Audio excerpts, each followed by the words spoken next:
So, good evening, bitches. I want to talk about AEW All In, and I want to do a match card prediction. And I think with every match, I will tell you my opinion of this. And overall, I will say that when I look at this match card, I would kind of put this around like a C plus match card. I think that there's a lot of great matches on the show, but some of it is like either predictable or there wasn't that good of a build, or it really feels like all hands on deck, really, where you're just going to see people involved just because, they're just spinning their wheels. It's just like, same types of matches or people used in the same like spots and whatever.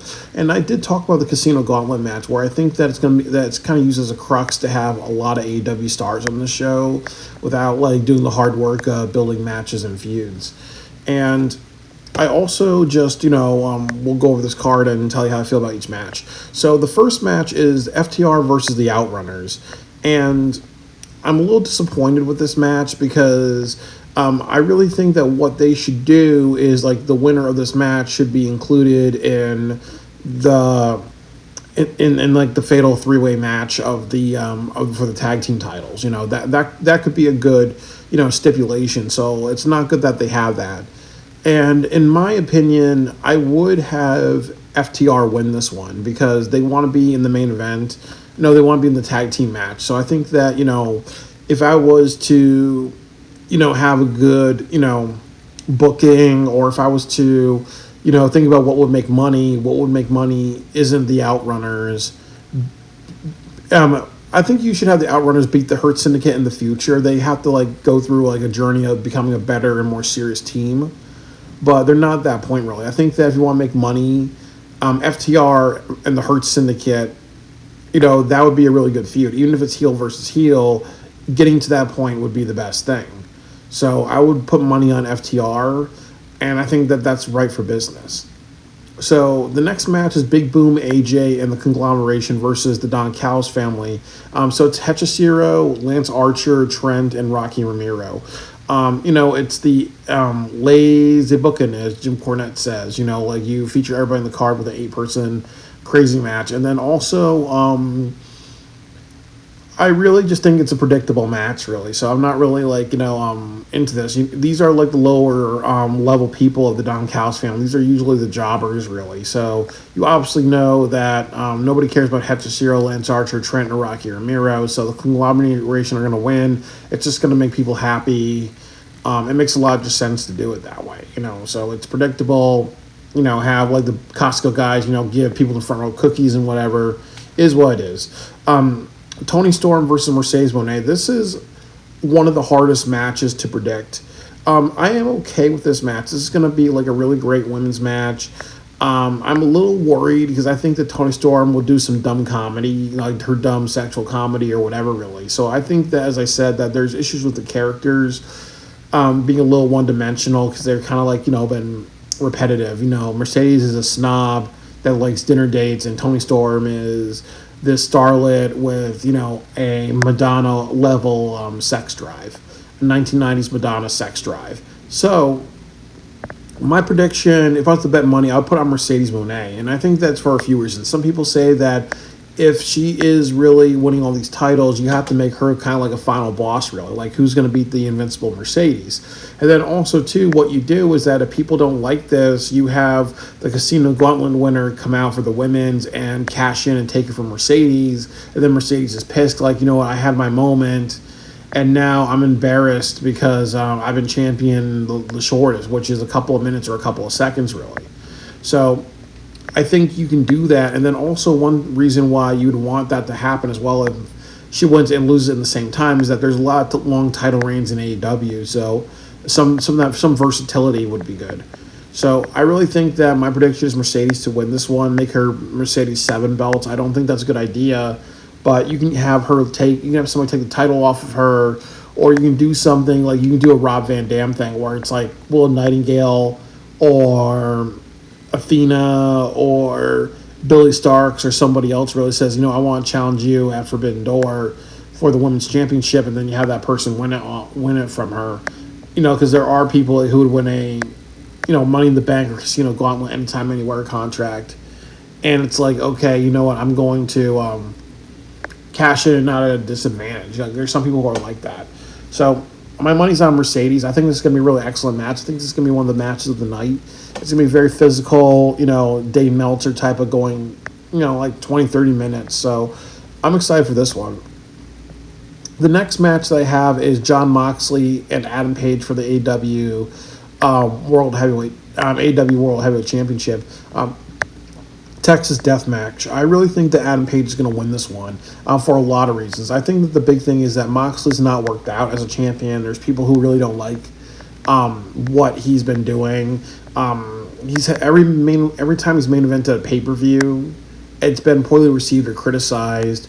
Their best pay-per-view this year has been Double or Nothing. And one of the reasons why it was one of the best pay-per-views of this year is because of the main event. You didn't have Moxley in it, really. So you just can't just do something like send people at home unhappy. And this is also the WrestleMania of the summer of AEW. And then this is also a show where WWE is doing a lot of counter shows. There's Goldberg's retirement. So it's almost like you have to ask yourself, AEW needs to have a lot of positive momentum after this. AEW needs to have choices that are not going to be polarizing or criticized. And I think the best way to start a lot of negative criticism on AEW, another round of damage, is to have Jon Moxley win. I think, and then the other thing I'll say is that I think that AEW understands their fans are sick of the Moxley story. Swerve and Hangman, that needs to end, really. There needs to be an ending. There can't just be like, well, let's just do what we see on The Simpsons, where, we'll just continue something for a long, long time, or status quo is God, really. I think you need to change some things up. And people are looking for things to be changed up, really. So put on Adam Page, let's see him as a champion. Let's see what he can do. And like the Moxley thing and the interference and all that crap, that's just getting old, really. So just do it one more time, and let's just, end the Death Rider chapter, really. I think that they can continue the Death Riders. There's other things that they can tell with that story, but it's almost like nobody wants to read the rest of that book. So Hangman for the win. Okada versus Omega. So this is going to be a really interesting match. My pick is going. What I have to say is that I don't really care about this match because I was mad that they did the whole entire Continental Classic just to get to this match, really.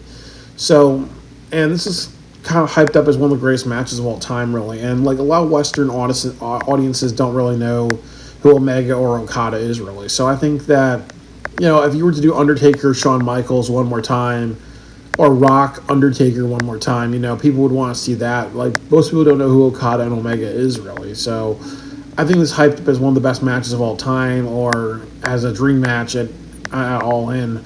I really think that in some groups it is, but in most groups it's like, who the hell are these people? So, I think it's going to be a really great match. I think it's going to be one of the best matches of the night.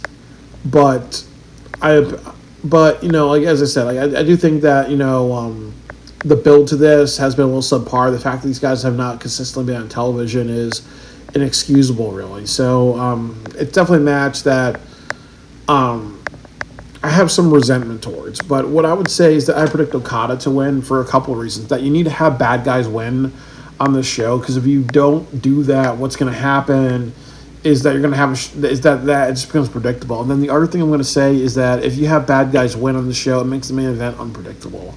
So I think Okada should win it for a couple of reasons. He's been consistently on television.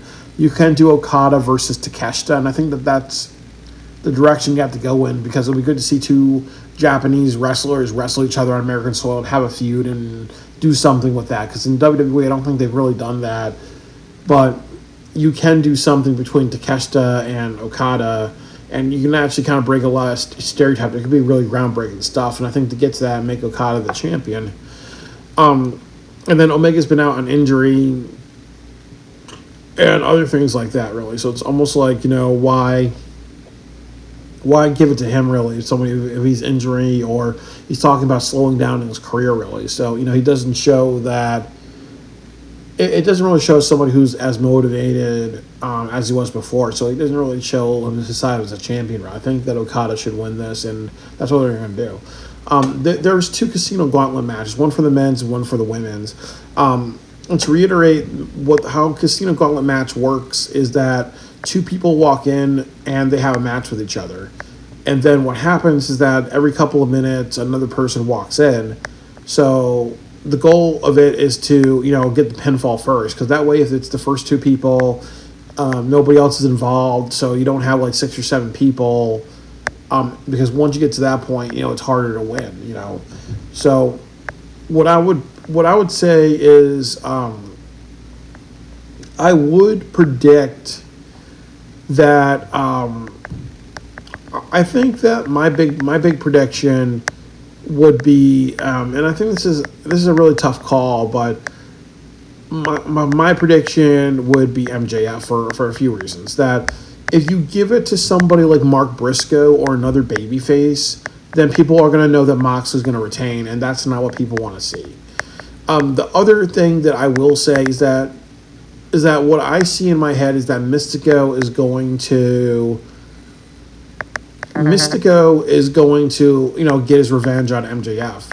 And there's also two things that you can do like WWE does. You can have MJF try to cash in at the end of the night, and then Mystico gets revenge, or he gets his ass kicked by a bunch of luchadors, or you do something where Mystico puts him in the hospital or whatever. Really, like a bunch of luchadors beat the shit out of Max, so he wins it at the end of he wins it after this match, but he goes to the hospital and he's like, he can't do it really. And then he has a feud with Mystico. He gets through that feud, and then he cashes it in, really. So I think that you can do something where he cashes it in and then do some creative storytelling where he doesn't cash it in right away. Because if you have Hangman win after a Texas death match and he's all bloody and messed up, you can't have MJF win because that's going to kill the mood. That's going to be like, oh, well, this person went through this battle, it's hellacious. We're going to kill the celebration, really. So I think there's a way to kind of have that moment where he cashes in. And like I said, you could do that in a couple of months. Like where like one of my predictions is at Forbidden Door, it should be Hangman Swerve and Ospreay in a triple threat match. And then maybe that's when you put the title on MJF, really. If he has Casino Gauntlet. But I think he is the best option. He's the right option. He has the most charisma around him. It makes the most sense. The next one is the women's, and this is a very hard one because there's two people that should win it. It should be Athena, graduating from Ring of Honor to the AEW roster, or it should be Willow Nightingale. And Willow Nightingale is probably the best person to win this one for a couple of reasons. That again, you have Marina Shafir, who can take her opportunity away from her once she cashes in. The other thing, too, is that Willow Nightingale injured Mercedes. So if you do something where Mercedes wins and then you have Willow Nightingale take it away from her, it's almost like that's just another like damage where Mercedes had to give up titles and be out injured because of Willow. So it tells a better story, and I think that that's the right story. You have to make sure that these winners successfully cash in, or at least one of them does, because if you don't do that, then it's almost like, what's the point of the stipulation? Like with Money in the Bank, they made sure, I think it was Edge or RVD were the first two people to win, but they made sure that they won that they won it, because if not, then it's almost like, why should people go through this entire effort to be in that type of match? So that's how I feel. I think that it makes most sense for Willow Nightingale. She's done a lot for the company. She's also signed for the company for another couple of years. So it's almost like, counter NXT by saying, hey, Blake Monroe, she's lost in the shuffle there, really. So we have we signed this person for a couple more years, so we're going to make them the champion. We're going to put them in a storyline that matters. We're going to put them in situations that matter, type of thing, like another hit against Mercedes Moné, really. So I really think that for all those reasons, it makes a lot of sense to give it to Willow Nightingale. The next match is Swerve and Ospreay versus the Young Bucks, and this is a very hard match because if the Young Bucks win, they lose their EVP power. If Ospreay and Swerve win, they lose a chance to fight for the title for a year. So there's a couple of things about this. That one thing I like about AEW is that they will follow through a stipulation. You won't do something like Cody Rhodes. When Cody Rhodes wrestled and he was never allowed to be an AEW champion, they kept that. So hopefully they do the exact same thing if Swerve and Ospreay lose. You can't have something like, okay, well, we're going to have you we're going to have both of you guys, like have another chance, or we're going to forget about it in a couple months. But I think you want to send the people home happy, and you can't do something like have Forbidden Door next month and with Ospreay on the posters and all that stuff and be like, well, Ospreay's going to lose in Dallas, because then it's going to upset a lot of people. And a lot of people like Ospreay. So it's almost like, imagine Hulk Hogan in the 1980s. He's about to become the WWF champion. Then he's but the year before he loses a match with all that steam and momentum where you can't challenge for the title. It would piss off people. So I think that you can have matches. You can have matches with Swerve and Ospreay in the world title picture, and they would draw pay-per-view. So why would you take those guys out of it? So, and with the EVPs, they've been doing like the the executive heel business takeover. So it's been getting old really. So it's almost like can we get past that? So I think that would be it does more. Even though you get a lot of good stories out of Swerve and Ospreay, I think that you just run into that repetition of Swerve being vindictive or Swerve taking out his anger on Hangman. So I really just think that it would tell better stories, but it would be the same old shit really. So I think that's to make everybody happy. Just put the title on just have Swerve and Ospreay win this one. The next match is Adam Cole versus Kyle Fletcher for the AEW. Sorry, guys. Adam Cole versus Kyle Fletcher for the TNT Championship. Kyle Fletcher is going to win this one. This is the match I want to see. I want Kyle Fletcher to win because he's worked very hard. He's done a lot for the company. He's been in like semi-main event matches, such as the steel cage match between him and Ospreay. So. And he's also a good young talent. So do you want to do something like say, hey, and Kyle Fletcher has to go to NXT like Ricky Starks and Ethan Page or Jade Cargill to become somebody, or can we make our own stars? So I think that the positives outweigh the negatives to have Kyle Fletcher win. I predict him to win. And then also, too, Don Callis' family has a lot of members, so it doesn't make sense if they can't win titles. It doesn't make sense if they have a bunch of losers.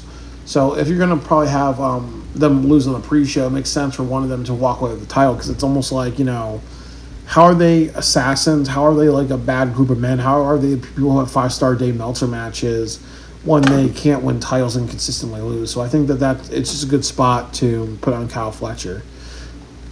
And then you have the triple tag team match, Hurt Syndicate, Patriarchy, and Jet Speed. So the tag team division is terrible in AEW. Like, the Hurt Syndicate has been doing a great job, but definitely they need to shoot life in it. Even if you make Joe and Hobbs a tag team, or even if you did FTR versus Hurt Syndicate.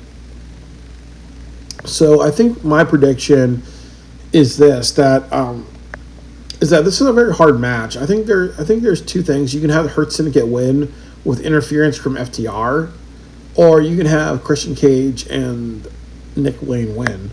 So I really think that, in my opinion, the best thing to do would be to have the Hurt Syndicate win. But my prediction is the Patriarchy are going to win for two reasons. That you can have FTR get involved and attack the Hurt Syndicate, and you can also do something where you can have Luchasaurus come back, because I believe that he's recovered, but they didn't figure out time. So it's like, you can have Christian, and you have Luchasaurus and Nick Wayne, or Nick Wayne loses, or it's not doing a good job, then you can have like him watch the match by Christian forcing him to watch matches, and he and Luchasaurus show him I was done really.